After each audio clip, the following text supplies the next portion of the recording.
Hello! In this video, we're going to take a look at the glide behavior of the Moog Matriarch. Specifically, we're going to try to duplicate the behavior of the Moog Sub-37. Almost all my videos focus on patching and sound creation. I don't know if I've ever made a performance-based video before, so here we go. If you've ever played a mini Moog or really any good synth, you know how the feel of the keys and the behavior of the synth, note priority or glide, really makes a big difference. This is another video I'm putting together from a request, so thanks for that. I had fun making this one. Later in the video, I go down a bit of a rabbit hole with voice allocation, external modules, and hybrid solutions, but I will show you a simple solution using nothing but the Matriarch to get almost the same results. This video turned out to be way longer than I expected. There's an index in the description, so you can jump around if you wish. Links to patch diagrams are also in the description. Okay, if we're going to try to get this thing to behave like this thing, we should probably take a closer look at how this thing behaves. So I guess I'll start by playing a little bit of that intro tune.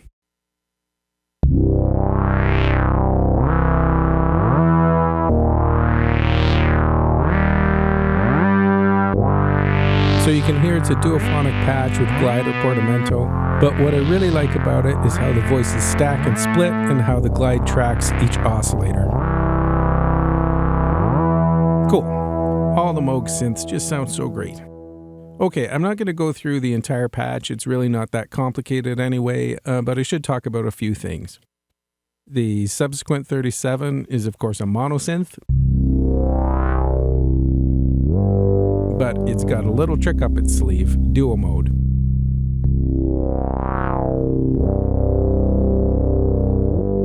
Duo mode allows you to split the oscillators between two notes, one oscillator per note instead of two. Well, I guess 2 and 1 if you use the sub-oscillator. And even better, it has a voice allocation button. So I'm just going to put oscillator 2 up an octave so we can hear it clearly. You can choose to have oscillator 2 be tracked by the higher note played. I'm sure you can hear that, but let's open up the filter a little bit. Or we can switch it so oscillator 2 is forced to play the lower note. So now we're hearing oscillator 1 move around. Cool. Oh, we can also not key track it at all. And just get it in tune. So oscillator 2 is just going to stay on a C. I don't need to hold the key down. That's how that works.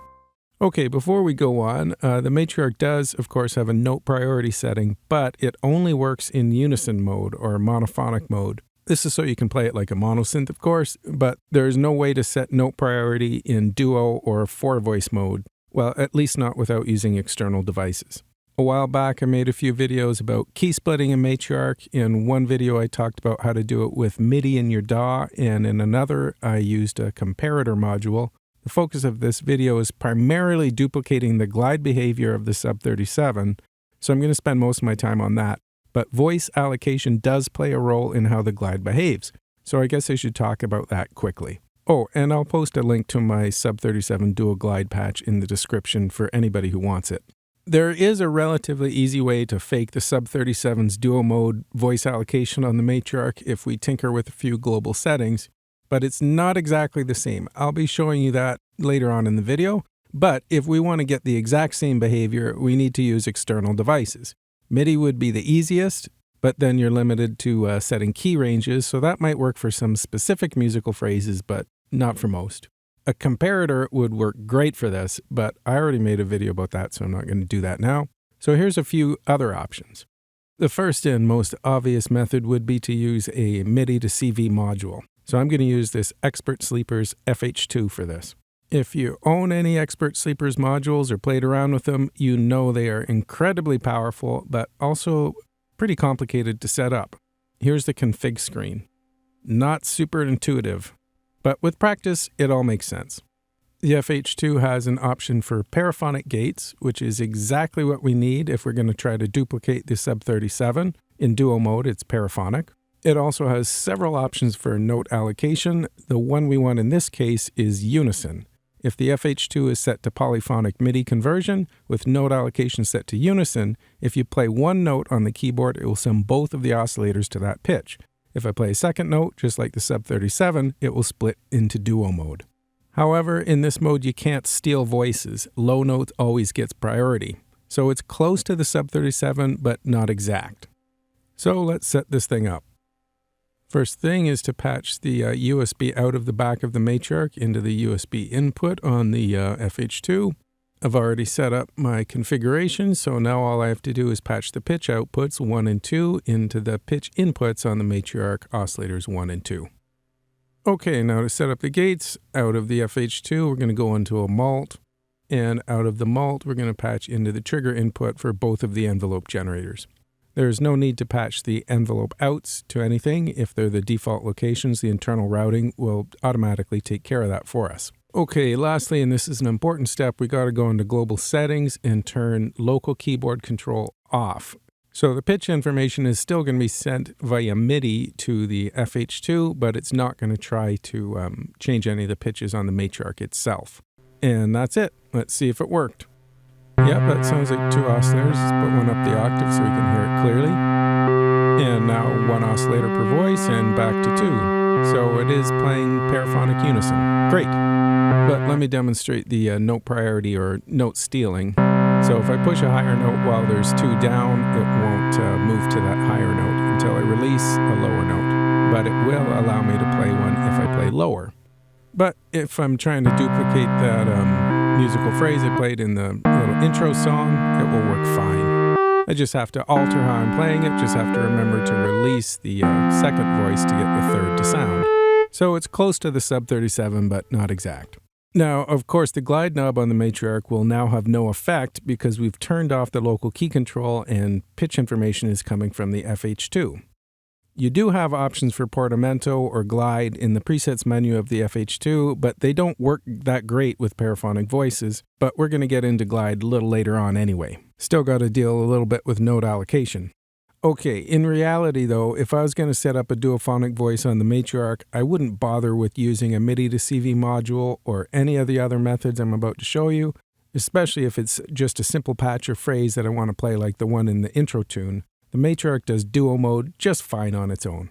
But if I wanted polyphony or a more intricate duophonic patch, say with individual control over glide times per voice for instance, then I would use these methods. If you don't have a Midi-Cv module, there are a couple other ways you can do this. A lot of DAWs now have CV controllers or CV instruments or CV tools, whatever you want to call them, built right in. I know Ableton does, and Studio One just put one out. Unfortunately, with the included plugins, you're usually limited to monophonic voices. There are a few third-party plugins out there. Expert Sleeper's Silent Way is incredibly powerful and works just great. But the cheapest way is to use the free VCV rack to do it. If you don't know about VCV, it's a standalone VST Eurorack simulator. I use it all the time on my laptop for brainstorming while I'm commuting. And lately I've actually been using it instead of hardware for commercial projects that I've been working on because it's so easy to recall patches. No more leaving everything patched and set up while I wait on the go-ahead from producers. It's great. I put together a little simple guide to VCV for some workshops I did a while back. Sometime in the next few weeks, I'll probably post that on my website.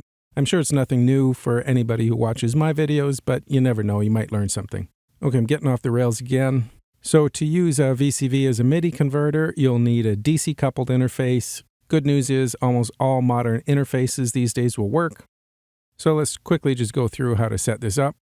The only modules you're going to need are a MIDI converter, of course. I really like this MIDI Poly and MPE module from Moog, I guess is how you say it. And you'll need the VCV polyphonic split module and, of course, a audio I/O module. Make sure you assign your audio interface in the device pane of the audio I/O module. Then on the MIDI Poly and MPE module, set the top window to Core MIDI. Then make sure the USB out of your Matriarch's plugged into your computer, and in the second window, scroll till you find it.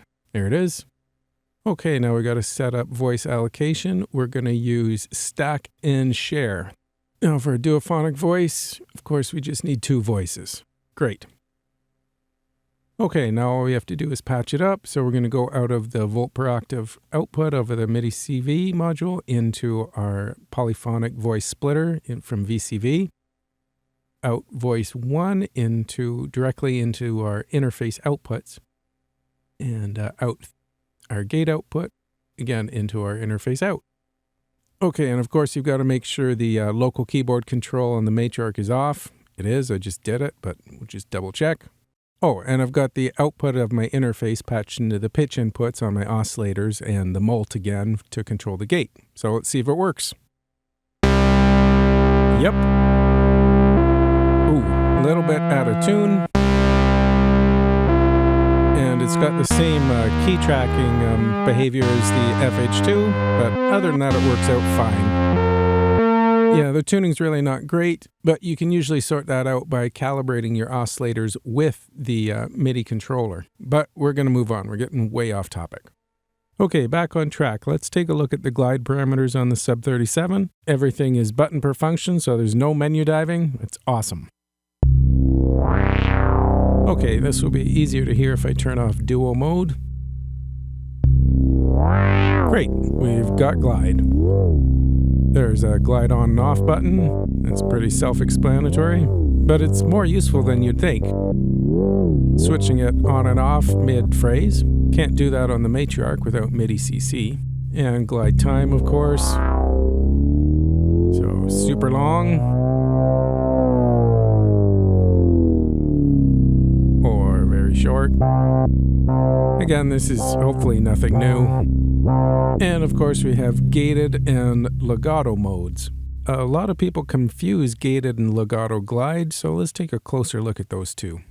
Gated glide means the keyboard gate starts or stops the glide. So glide will only occur when a key is depressed, or in synth terms, when the gate is open. But if you release a key, or again in synth terms, let the gate return to 0, the glide will stop, regardless of whether or not it is finished getting to the target pitch.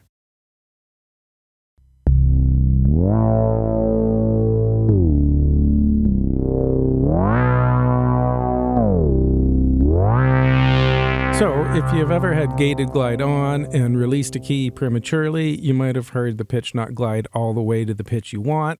Or sometimes you might just hear a slight detuning if you're playing a chord and release the notes at different times. Of course, this all depends on your glide time and how or what you played. But it can really be annoying if you don't know what's going on.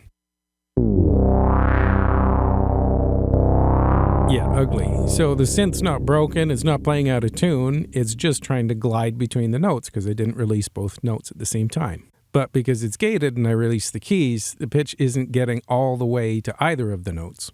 Conversely, if gated glide is off, the pitch will finish gliding to the note you played, even if you release the key. If you use modular synths, you're probably used to this type of behavior. So the gated glide option helps you have more control over how the glide will work. Depending on what you're playing, you may find one works a lot better than the other. For instance, if I was going to play a bunch of notes in rapid succession, gated glide may not be the way to go.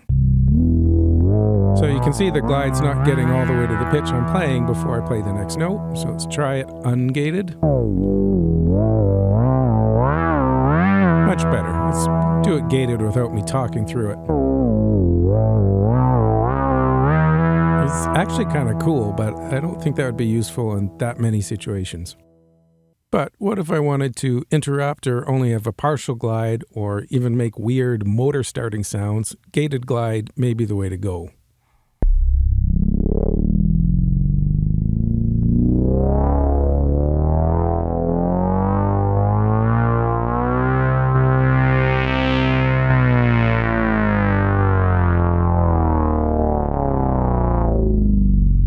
Some synth players are absolute masters at exploiting this behavior. Check out Stevie Wonder on Boogie on Reggae Woman. At least I think that's the track he does it on. Anyway, let's turn off gated glide for now and bring the glide time down to something reasonable. And let's check out legato glide. Legato glide means glide will only occur if you press a key while still holding another one down.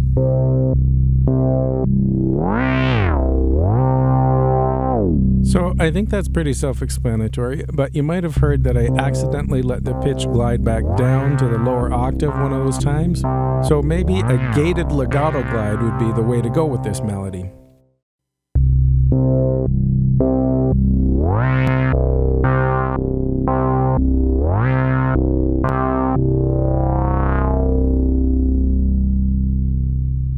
If I just wanted to glide between two staccato notes, then I would turn off both legato and gate glide modes. Okay, we've also got 3 glide time modes. The default is LCR, which stands for linear constant rate, which means the glide time depends on the interval between the notes. Interval, of course, is how we measure distance in music. The larger the interval, the longer the glide time. And the glide rate is linear, which means it doesn't speed up or slow down during the glide. The second mode is LCT, which stands for linear constant time. So again, it's a linear glide rate, but with constant time between the notes regardless of the interval. And of course, we also have EXP, which stands for exponential glide. The glide rate follows an exponential curve, so the glide starts fast and it slows down as it gets close to the target pitch. It's obviously much easier to hear this one with longer glide times. So let's try them out. And we'll start with LCR.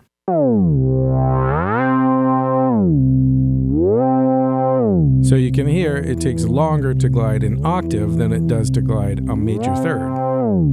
With LCT, the glide time should be the same. Yep, that's working. So LCT is a great one to use if you've got a bass line that you want to keep in time when it's gliding around.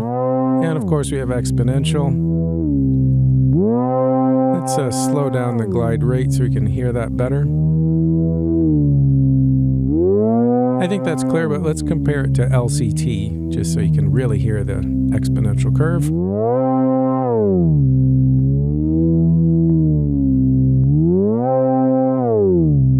And exponential.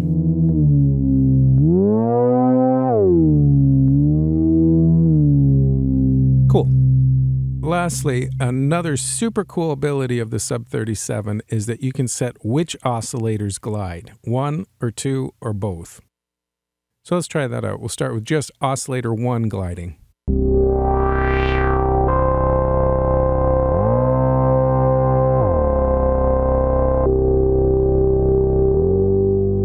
Just 2.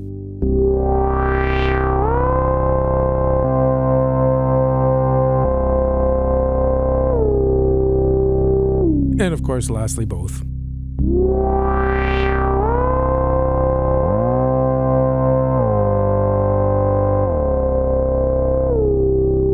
So that's how glide works on most synths, including the Matriarch. Duplicating one of the other settings is going to be a little tricky. But before we try to do this on the Matriarch, I'm going to talk about the patch I used on the Sub 37 in the intro and explain my choices. Oh, another thing that we have on the Sub 37 that we don't have in the Matriarch is instant patch recall. Very useful. So in this patch, the glide's not gated. And that's just so I don't have to worry about releasing a key too early. Like that. So ungated glide helps with the first part of the phrase for sure. It is of course possible to do it gated, I just have to be more careful and make sure I release at the exact same time, which is a lot harder than it looks. If I'm even off by a microsecond, there we go, partial out-of-tune glide. So this one's definitely better ungated. But what about legato?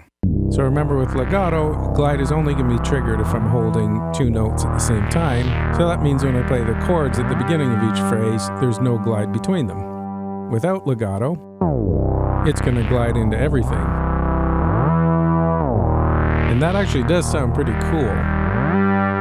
But I don't like that it takes longer to get to the root than it does to the 5th. So you guessed it, if I want to fix that, LCR is probably the way to go.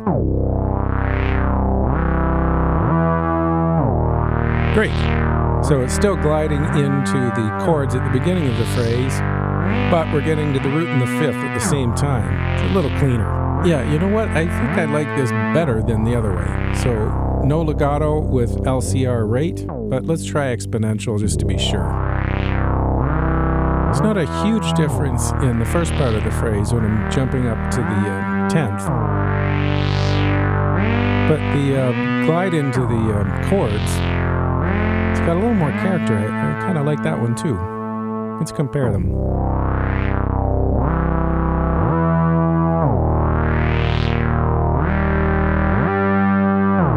this is definitely the cleanest.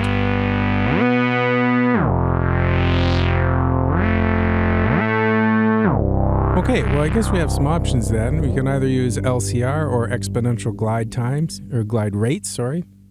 Both sound pretty cool. But let's take one last look at gated versus ungated. Ungated glide worked great in the phrase I just played that started with a chord and then glided to an individual note. But when just playing chords in duo mode, the decision is a little trickier. We already discovered that gated glide can force the chord out of tune if you don't release the keys precisely. But ungated, we have another issue. When we release the keys, one of the oscillators will always glide to the other pitch, even if I'm super careful with release times. Yeah, I'm still gliding to the lower pitch. So one solution is to reduce the release time on the VCA so you don't hear the glide.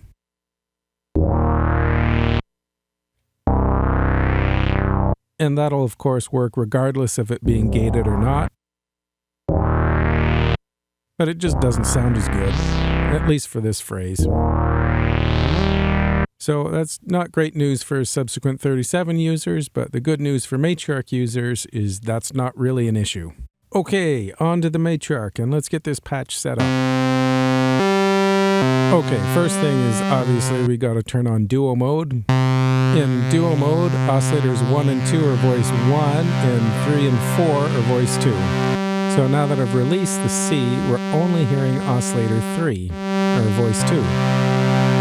So oscillators 1 and 2 are sticking to the lower note. Oops, there's oscillator 2 playing a C, and oscillators 3 and 4 playing the G. But that's different behavior from the Sub 37. When I released one of the notes on the Sub 37, both oscillators switched to the held note. But no fear, we can sort that out with some global settings. Gonna turn on paraphonic unison, which makes all oscillators sound regardless of how many keys are being depressed, but will allow the oscillators to be split to different notes even if more than one is being played. Yep, that's both voices playing the C. Now if I play a G, we've got one oscillator playing the C and another playing the G. But if I release the G, you can hear it still being played by voice 2. So that's no good. But don't worry, we can sort that out too, just gotta go back into global settings.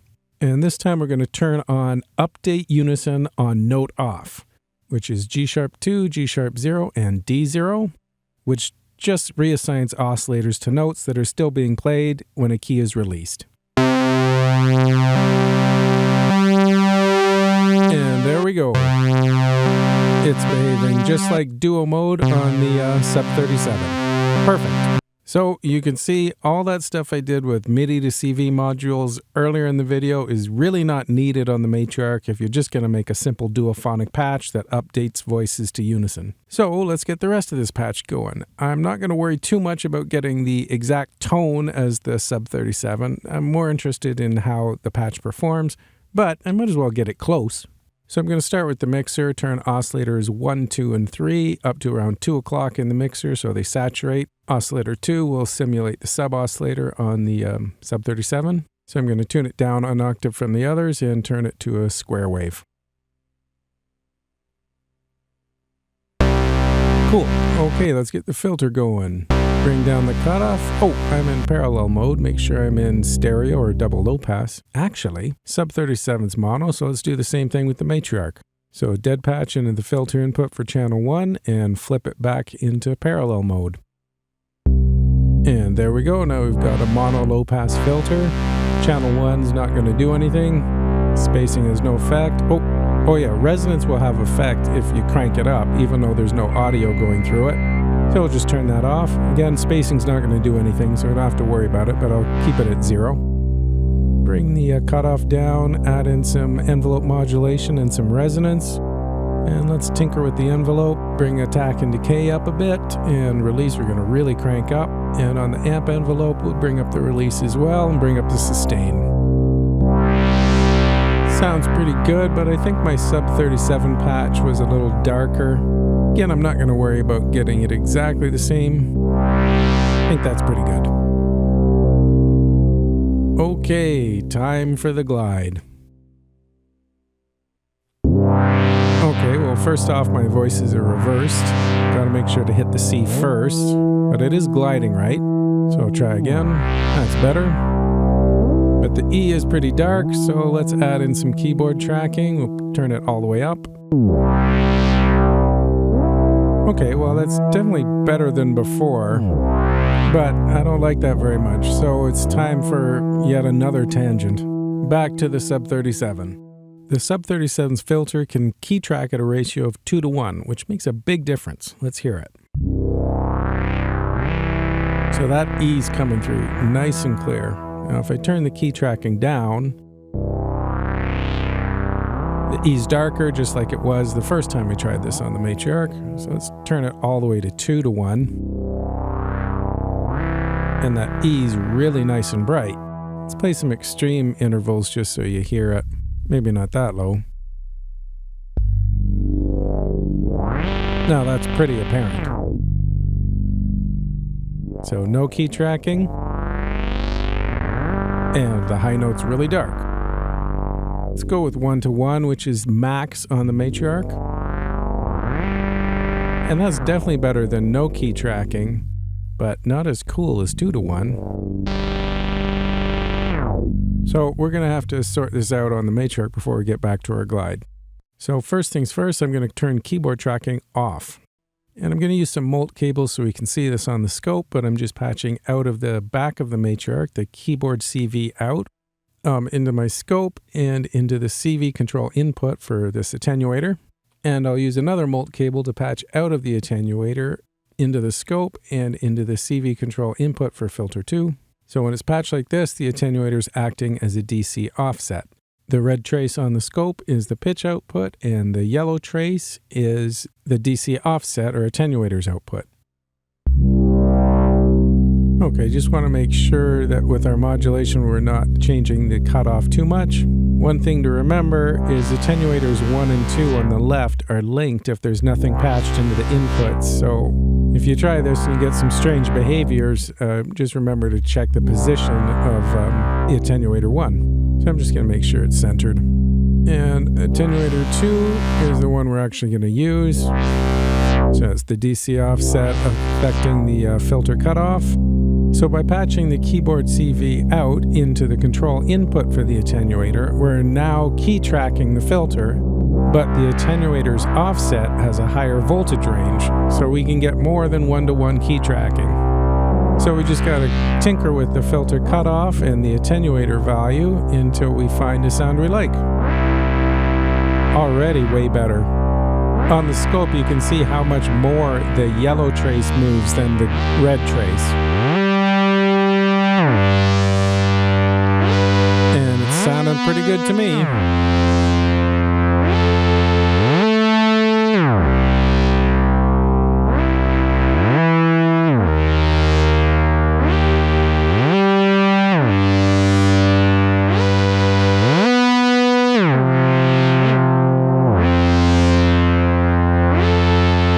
Okay, well that didn't take too long, so we can get back to glide now.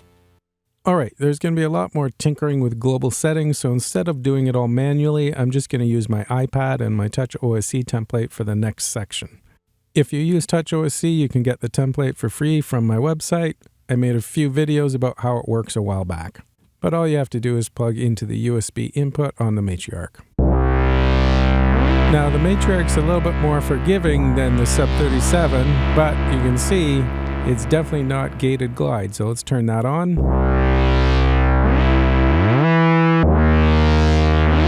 Wonderful, so far so good. Now let's turn off legato glide. And as expected, it's working the same as the Sub-37 when it was on LCR glide mode. So let's switch over to LCT, linear constant time. And we're getting that equal glide time into the lower notes. Perfect. Sweet. The only thing we got to worry about now is note allocation. So you can see if I accidentally hit the G before the C, unlike the Sub-37, oscillators 1 and 2 will play the higher note. Unfortunately, the global settings for note priority have no effect unless you're in monophonic mode. So that's not going to do anything. Even if I try high, no. So the Sub-37's got his beat on that one. The other issue is in duophonic mode with update unison on, you can't steal voices, even if note priority is set to last. There is a global setting for restore stolen voices, but that won't work in this case because the Matriarch's not letting us steal voices in the first place. Restore stolen voices is a global setting I've been asked about a lot. I should probably do a video about it. That's for another day though. Anyway, let me show you what I mean. If I play a chord and then hit another note, the new note won't sound until I release one of the others.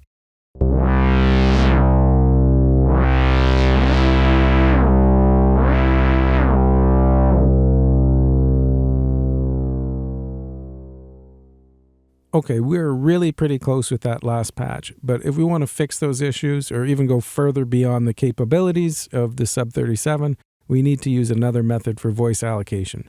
So I'm back using my Expert Sleeper's FH2 Midi-Cv module. Here's the setup.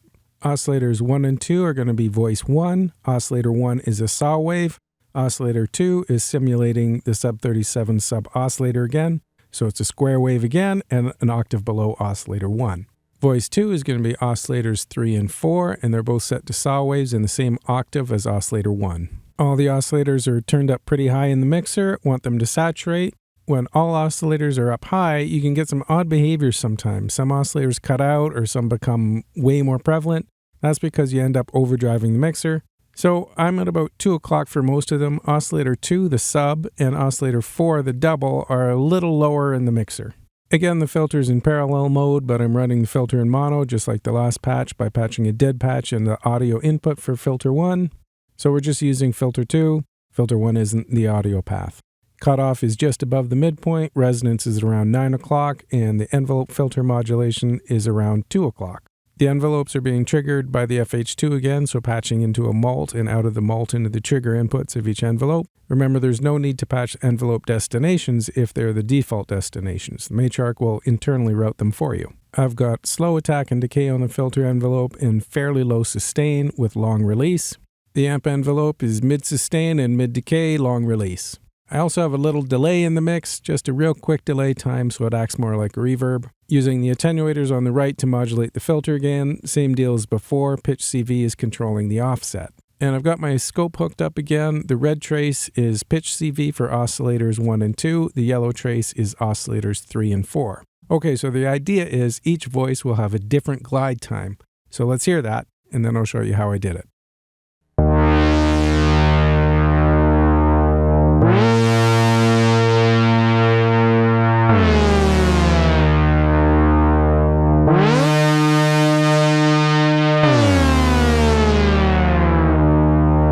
That is super cool. To do that, I needed 2 slew limiters, and guess what? Maths just happens to have 2.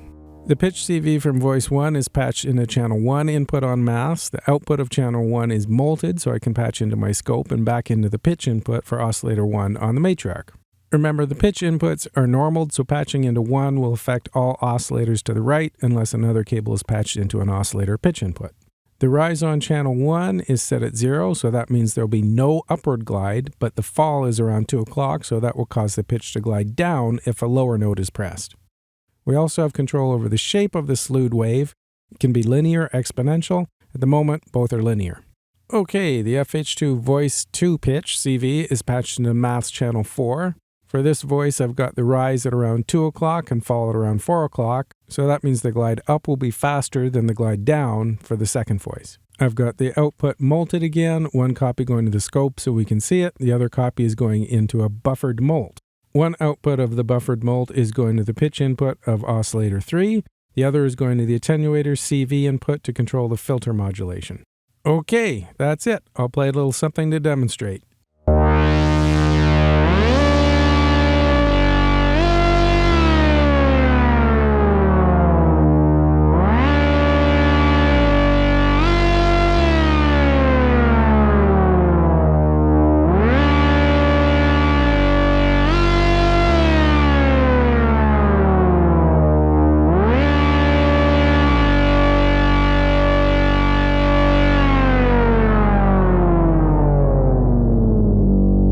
Wow, that is super cool. I know I'm going to have a lot of fun exploring that later on.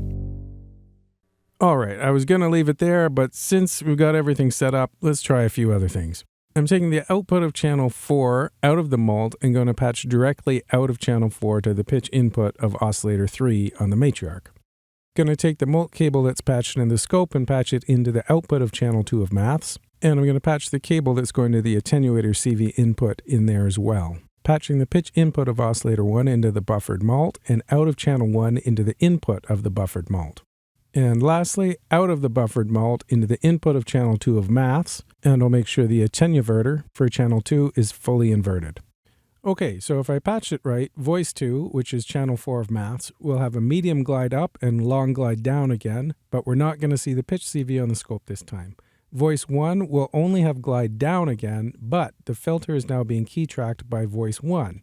And by patching and inverting the pitch CV with channel 2 of maths, the filter should open up or get brighter with the lower notes. So this time we have inverted filter key tracking. So let's see if that worked. Red trace is the pitch CV for oscillator 1, the yellow trace is the filter modulation. Yes, it worked. Super cool. Wow. It's kind of like Blade Runner, but a little more aggressive than a CS80. It's super cool. Okay, so again we're using slew limiters to smooth out the pitch CV and create glide between notes. If you've ever set up a Portamento patch with a modular synth, this is nothing new. Rise effects glide upwards and fall effects glide down. So by using 2 slew limiters, or in this case 2 channels on math, which have control over both rise and fall, and not to mention CV control for both as well, we now have independent control over glide up and down times as well as shape for both voices. Super cool. I keep saying super cool, but it really is. So let's play around a little bit.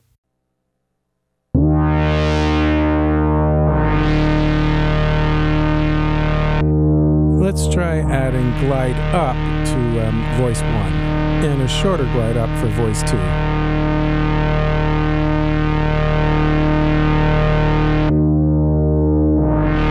Let's make that even longer.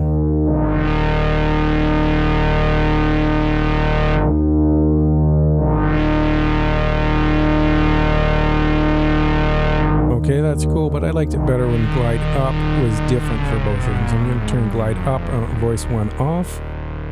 And I'm going to tune oscillator 4 up a fifth in an octave and turn it up in the mixer.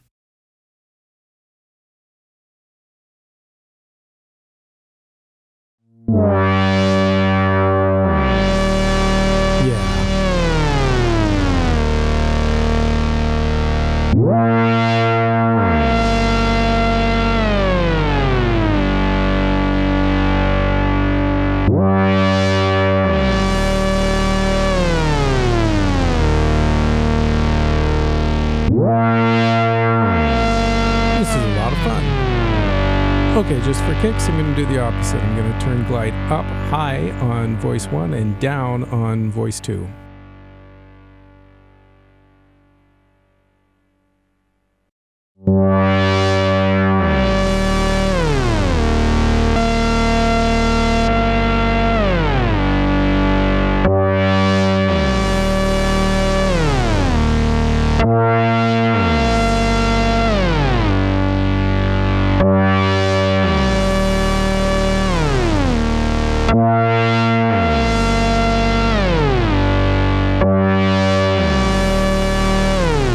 Okay, that was cool. Let's try messing around with the shape. Let's make the glide up and down exponential on voice 2.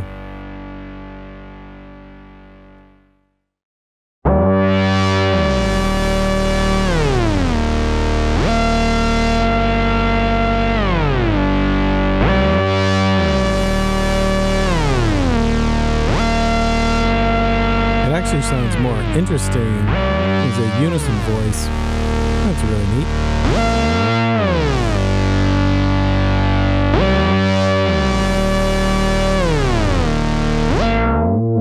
Alright, so we've got 2 filters on the Matriarch, so why not set this up so each voice also has an independent filter? You know what, we could even go further. By using a Midi-Cv module, we could pretty much just go full polyphonic. All I'd have to do is reconfigure the gates in the FH2, but I'll leave that for another time. For now, let's just stick with what we've got. Okay, so we're going to take out the dead patch from the filter input on channel 1 and flip the filter mode back to stereo low pass. And I'm going to patch wave out of oscillator 3 and 4 into a mult, which is just going to act as a summing mixer basically. Out of the mult, we're going to go into an attenuator, which will act as volume control for our two voices, and out of the attenuator into the input for filter channel 2. I'm doing it this way because the mixer on the Matriarch is not stereo. So turn off oscillators 3 and 4 in the mixer, and the mixer output is going to go into channel 1. So that's voice 1. And that's all there is to it. So let's try it out. So voice 1 is going to be on the left and voice 2 on the right. Mess around a little bit with the filter key tracking. Get it a little brighter. And I'm going to turn up the resonance on filter 2 and keep the spacing on filter 1 pretty high.